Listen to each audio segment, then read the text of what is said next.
Hey guys, I'm David Grimberg with Green Mountain Advisors, and today I'm interviewing Ryan Gagne at Mobeus. Ryan, can you tell us a little bit about yourself? Sure. I have multiple roles with respect to that. I'm an advisor to the CEO for Mobeus. Mobeus is an agentic AI platform that is, I wouldn't say it's new to come. It's about 6 years in development, a number of patents, and a number of still more patents pending on it for Mobeus. I'm also the owner operator of a franchise location for a flexible workspace business, Venture X. You may have seen those around. There's about 70 of them around the world. Uh, um, what you'd expect for a flexible workspace. Co-working areas, cafes, nice lounge.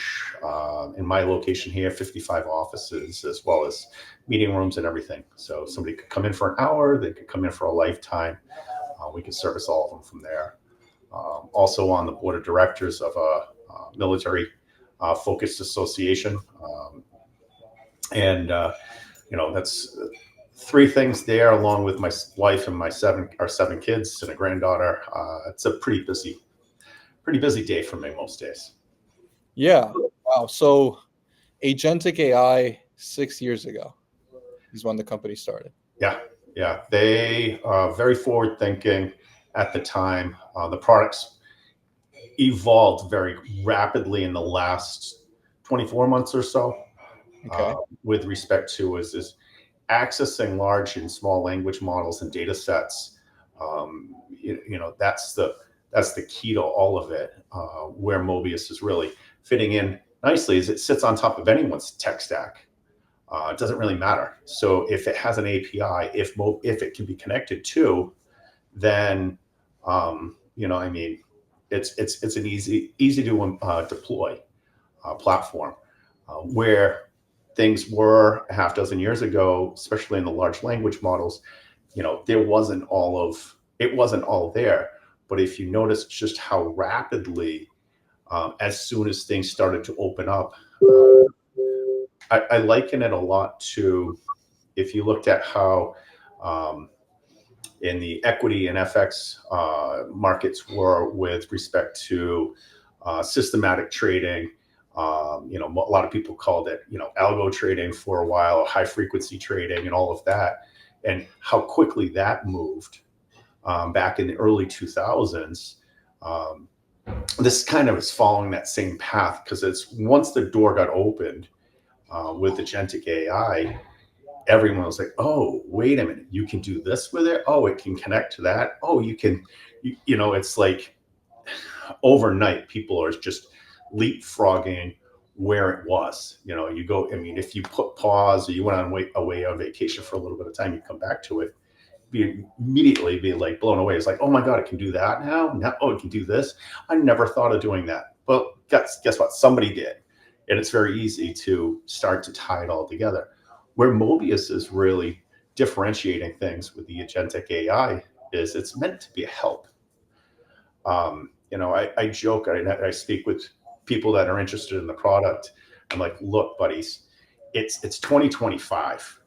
A keyboard and a mouse, if that's how you're interacting with your data and your systems, you're doing it wrong. You're really truly doing it wrong. And what I mean by that is we have the ability to use video and audio. And the systems are smart enough. It's multilingual, every lingual. I mean, everything that if it's a language that's been written down, that there's a model that can capture that, translate it, and make the systems work. The fact that we're still using keyboards today, we're minutes away from getting rid of them. Minutes. In a lot of aspects. I mean, we're doing it now with our phones, right? You're yelling into your phones, hey Siri or hey Google. I yell into my car, hey BMW. It's like, yes, how can I help you? We're like, change this, do that, up, whatever it is. And it's like, it's that easy to do now that we don't necessarily need to point, to click, to type. It's going to be, I need to do this. This is what do you want? Well, here it is. How do you think? No, refine it, change that, make this blue, make it larger, make it smaller, and just talking to it. And the true essence with Mobius is they're here to help. You know, when you think about everything that you're doing systematically, like you and I are just logging in to get onto this podcast. Yeah. Point, click, you sent me an email and you know, why? Why? It's like I should get a prompt at you know, 3 minutes prior to, you know, audio prompt. Ryan, your podcast is going to start in 3 minutes. Would you like me to log you in? I'd be like, yes, of course. Wow. Boom, done. Okay, you're in. What name do you want to go by? Well, yeah, you can put me in. That's it. Okay, good. Okay, the app is up. All right. Hey, and then boom, it's done. And so when you're looking at it, it doesn't necessarily have to be data crushing. You know, you don't have to be going out and trying to solve the world's problems with agentic AI. It can be something as simple as that, or it could be as complex as that. Buying experiences, right? You're online, customer facing. I want to go out and buy X, Y, Z. All right. What are you going to do? Well, first thing is you're going to go into a search engine, probably going to go Google, type. I want to buy this. I'm looking for that. What? Why are you using hands? Right? You should put them in your pockets and be like, yeah, I want to go buy a new, you know, new flux capacitor. Right? And they're like, okay, here are your options from these different websites. All right, do a price compare versus an end user review. Give me something that's 4.5 stars or better out of 5, price less than $1,000. Here's your only option. Okay. What kind of warranty does it come with? It tells you. It reads. It can pull everything off the site. Like the fact that we're doing any of this now with you know, with this or this, you know, this it's a waste of time most days. You know, and it doesn't matter. It could be coming to code. It could be you doing, you know, basically anything that we're looking for. You know, so you want to customize a car. You're about to buy a car. You're like, oh, I'm going to go to the website. I want to pick out the tires, the colors, this, that. You go in, and right now you point, you click, and you go through this cumbersome, boring, kind of 3D version of the purchase, right? The vehicle. Whereas you go in and you're like, hey, I want to look at the M3s. Okay, boom, up comes the M3. What color would you like? What colors are there? Oh, here's the 5 colors that comes in. What's the most popular? This one's the most popular. Okay. Does it come in a matte finish? Yes. Okay. How about tops? How about tires? Show me the rims. Tell me about these tires. How are they good? I live in this region. Are they good in the rain or are they good in the snow? Oh, these ones aren't suggested for that. Which ones would she suggest? So these are the ones we suggest. These are the ones that everyone's buying. Okay.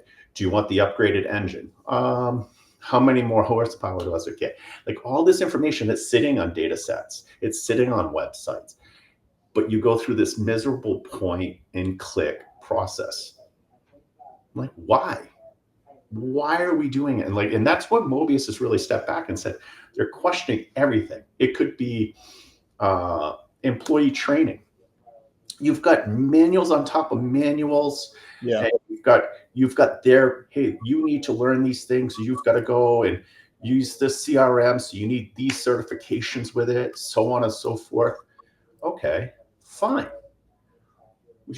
None of it should be it should literally be, okay, I need to watch this. I got to watch this. I got to learn this. I got to take the test.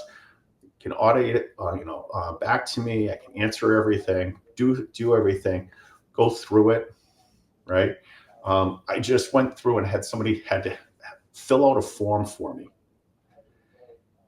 I'm going to assume this person that was doing this gets paid quite well. I was converting over to a new provider for something, and the name, company name, tax ID, mailing address. I'm like, why are you wasting my time? Why? You want to run through the form with me, but I should be able to just speak it, and I could hear him over there typing away. It's like 2025. This is boom, pump this stuff in. So there's a lot to it from there. Every time you turn around, Mobeus is doing something different. They can screen scrape an entire website in a matter of minutes now and then re-engineer it back in without actually doing any coding, so that you can have a fully interactive website. Google just came out with a TV, right? 3 cameras on it, 3D video conference. Yeah. Wait, your next TV purchase, unless you do it in the next week or two, your next TV purchase is going to have at least 1, if not 3 cameras on it, not just for Google, just so you can sit at home, turn the camera on, and interact with an agentic AI and experience whatever you want to experience through that set. I mean, you're at home now and you're like, oh, it's commercial, I want to do this or do that, right? So what do? You pick up your phone. No, you should just broadcast over to it. Hey, commercials on. Bring me over to this. I want to check this. I want to check these stock prices. Oh, I want to check these sports games. Give me, say, bring this up for me. Bring that up for me. And you're like, oh no, turn the page now. Turn the page. Oh, zoom in on this. And Mobeus has all those hand gestures and all those controls in there. Have you driven a car yet with gesture control in it? Turn the volume up, change the channels. Have you done that yet? With a car that my BMW does that. It is awesome. I'm driving, turn the volume up, change the channel. I'm doing everything except controlling the next thing that's going to happen is that interface, that little faceplate right there, that little screen. I'm not going to have to touch it. I'm going to point to it, and it's going to activate. That's where it's going, and it's all in the same or similar technologies that Mobeus is using. It's being deployed into multiple different industry types for multiple different factions. So it really doesn't matter. People are like, oh, what's Mobeus do? Oh, they just this? No, they're anything. If you've got a tech stack that they can connect to, user manuals, repair guides, sales, customer service, training, like anything you can imagine, blow it away. And it's moving that fast. It's that exciting of a piece of industry right now. It's like the tech boom. And I know I don't want to age you.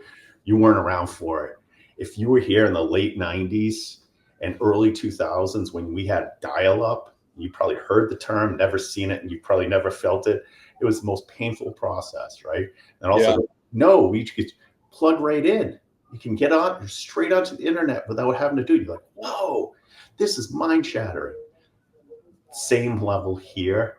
We're just that much further ahead. It's truly like, wow, you're seeing it. You've seen technology around you your whole life.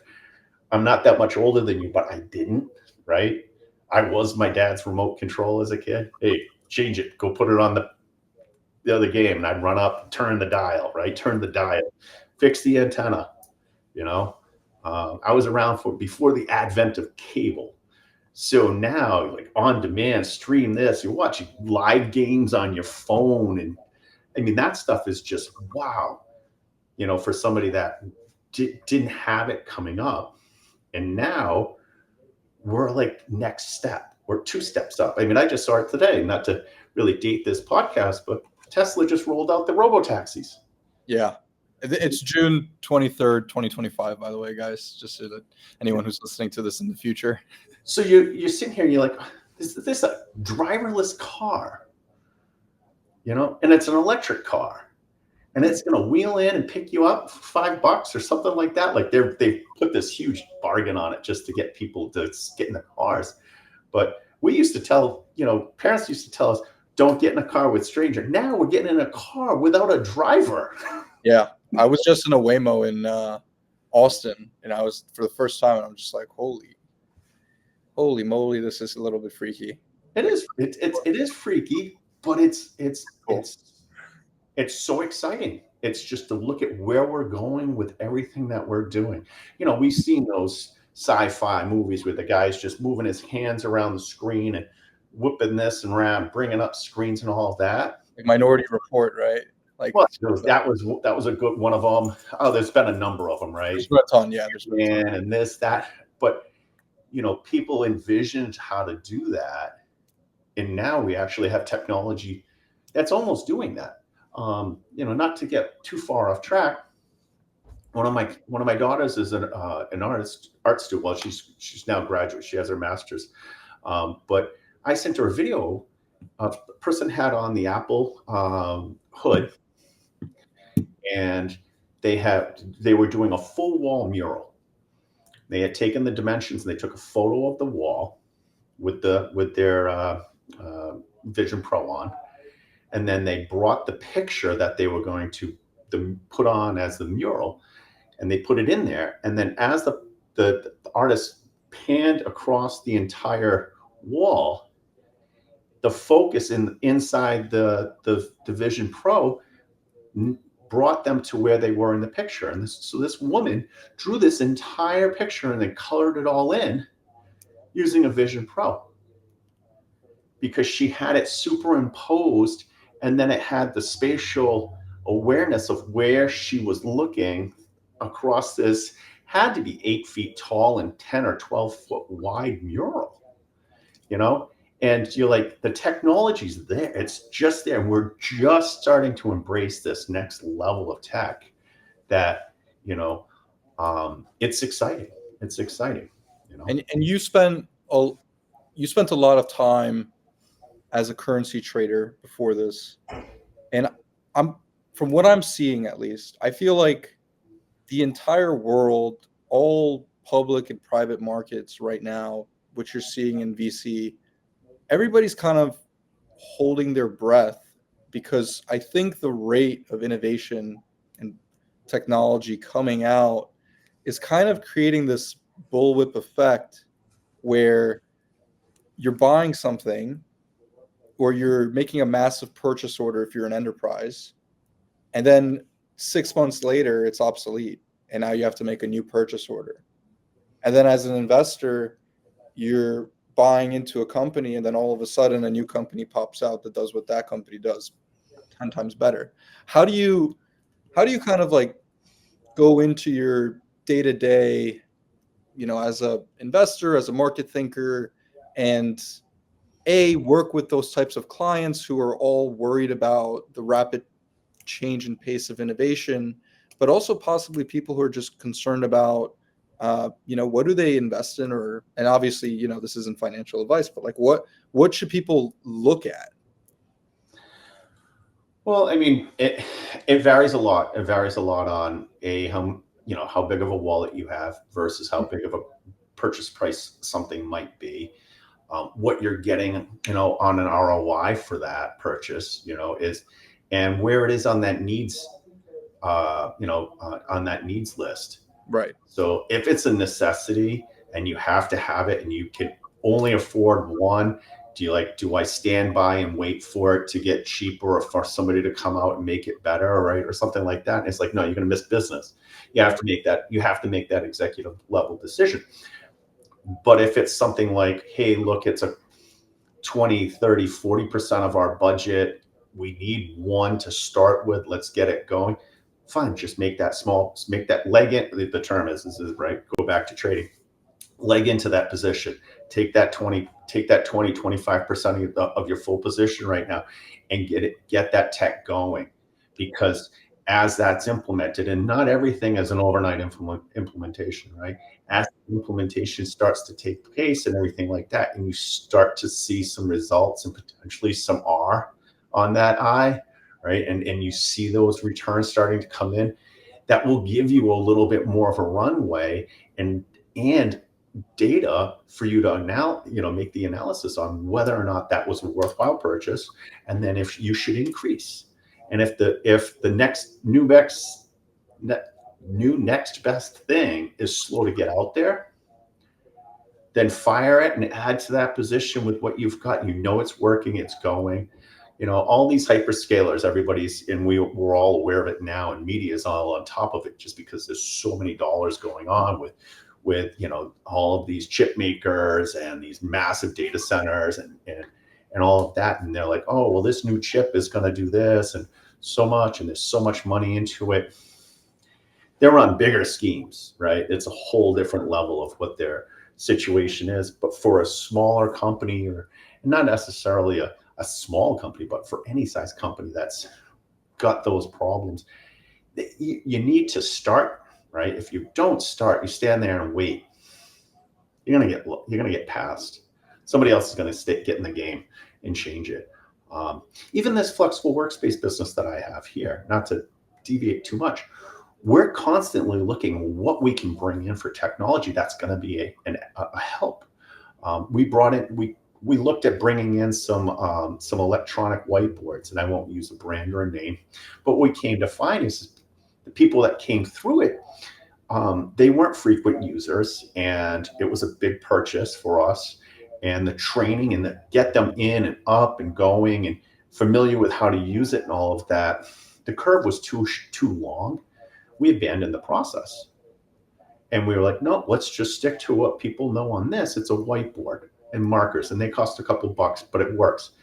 Now, where that's going is we brought in camera systems, tabletop camera, microphone, and speaker systems, locally made here just outside of Boston. And those are great. Well, they just came out with a whiteboard camera system that's wall mounted, that focuses on that whiteboard so that you can still convey that everything that's going on there to the audience that's outside the room. We're like, okay, well, those camera tabletop systems are $1,000. The wall mount's about $2,000. Does that make sense? Yes, because it's plug and play. There's no implementation, no learning curve, almost no software that even has to get downloaded and put in. But the value add is people were like, hey, I'm coming back to here because the few people that couldn't be in the room with me could see the whiteboard perfectly. We could all hear each other. We all saw each other's faces on the screens for the online meeting, and it worked perfectly for us. And I'm like, great, that's what we need to solve your problem. The dollars were there. We bought one set for one room. I've got 4 more rooms to put it in. We're going to go back and buy some more. And as we are, their product is coming out with a new release that's going to be even better. So like, okay, we'll pay a little bit more, but we're going to get the newest technology. It's going to be a great offering. And we're even advertising that we have that now. So people like, oh, you have that system? Yes, we utilize that system here. So it doesn't matter how much of a spend it is. It comes back to is there a return on that spend? I don't know anybody that would go out and throw their whole budget on a chance. That's it's kind of foolish. Yeah, and how do you see the similarities and differences between what we're seeing now with the rate of technological innovation, or maybe the focus that technology has been innovating in, compared to, you mentioned 98 and 2000? How does it kind of differ, and where's the overlap? Oh, you really need to keep your helmet with the chin strap on it nowadays. Yeah. Because it's moving so fast. I don't think it's making things obsolete. It's just the rate of change now versus 20, 30 years ago is just, it's, I don't know how many X. Is it 2X, 4X, 10X? It's just fast. And people understand and embrace that. Your iPhones or whatever phone it is, it's getting surpassed at the normal flip rate now for devices like that. My first computer I ever had purchased for when I was in college, spent $2,000. It was a compact, which you never even hear of the company anymore. It had 2 megs of RAM, and it had a hard drive. I think it was a 20 meg hard drive, if I remember it all right. It had almost nothing in it. One of my first, cell phones that had a screen, past BlackBerry, had more computing power in it than this computer I spent. The price point's almost the same, right? And look at what it's doing now. That computer was purchased in 92-ish, right? About 1990. Yeah, it was 1992 actually. $2,000 for that and a monitor. The monitor weighed almost as much as the PC itself, right? Big old cathode ray tube monitor. You probably won't even see it like in old movies. Everything's flat, thin, easy to carry. Now, that's how that technology moves, and it's moving with everything that we touch. And this is actually a really interesting parallel. Like with the decline in the dollar, it's dropped 7 to 10% over the past 12 months.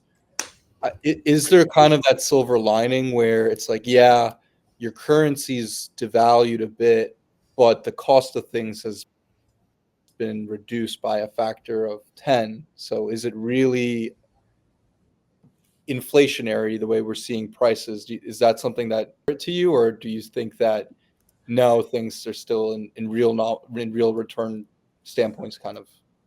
I think that you're seeing inflationary at the lower tiered levels for your consumables, Uh, and that's where you're really going to see it. It's very hard to justify a $4,000 cell phone. Very hard. It's almost impossible. I mean, you're probably selling to less than 10% of the cell phone population out there, right? yeah, So are they going to get the best of the best, and would it be the newest and the fastest and the sleekest? Yeah, but no one's going to manufacture that, right? right. So they're going to either come down on the price and their margin, or they're just going to wait before they roll that out and see if they can get things cheaper and cheaper and cheaper on their side. But your gallon of gas, your bottle of water, your cup of coffee, your dozen eggs, minus a bird flu problem there that jack those prices up. That's where you're seeing the inflation really hit people hard. Go to the grocery store today versus what you might have spent 2-3 years ago for the same staples, and you're paying 10, 20, 30% more, and you're like, wow, this hurts. And it's like, yeah. And you're like, but look at cell phones, look at cars, look at some other things that you're making larger purchases for on a routine basis, even computers.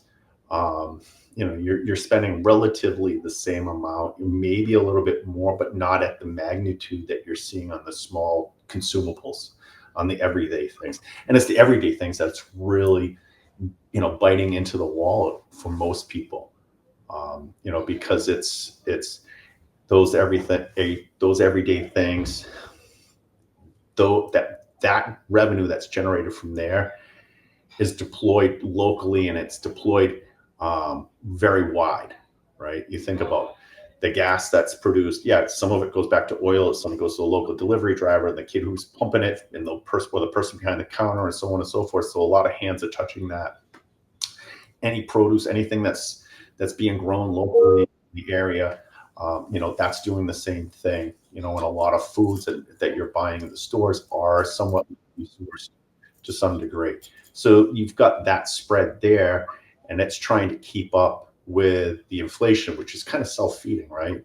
Yeah. Raise the price of milk and eggs to pay the farmer more. Well, guess what? And you're going to pay more. The farmer's going to pay more. The farmer's going to pay somebody more. So it's just this kind of going around and around in circles. Whereas you get more price stability the larger the price, right? Cars aren't jumping by 20% a year over year. Add the features, you get all the niceties. Well, there's where their margin comes in. But if you picked a baseline car this year versus 2 years ago versus 4 years ago, you're going to see an incremental increase, but not double digits, triple, doubling over, 2 years versus 4 years, and so on and so forth. Yeah, that's a really great point, and another way of investing that people can consider. Like, if you're somebody who uses inflation as a theme, one could argue that investing in those supply constrained environments like CPG, staples, discretionary is the way to go, as a way of kind of hedging against this kind of long-tailed stability that we're going to get as technology continues to improve, despite the fact that there are those crazy asymmetric payoffs in tech that we see time and time again, like people raising crazy money. Yeah, I mean, people look at it, and farming's got a tremendous amount of technology into it now, right? Yeah. Everything from tilling the fields to harvesting the crops to managing the water and fertilization of them, culling out portions of the livestock and whatnot and everything. So there's a lot of technology that's getting put into play, and people are looking at it and saying, look, we have to be able to do more with less, right? Smaller farms are getting soaked up by larger farms, mass producing, or they're just going away. And it's like, well, that's going to put a constraint on us. And the United States feeds a large amount of the world here, right? We can all agree on that. So how do we do it, at a more advantageous cost, right? Where it makes sense for that farmer to stay in, well, truck in the $1 million worth of equipment that they have to bring in to automate and everything. Will they save, and again, back to that whole question, will this spend return the return money on that investment? What is it going to make for it? And that's a tough question.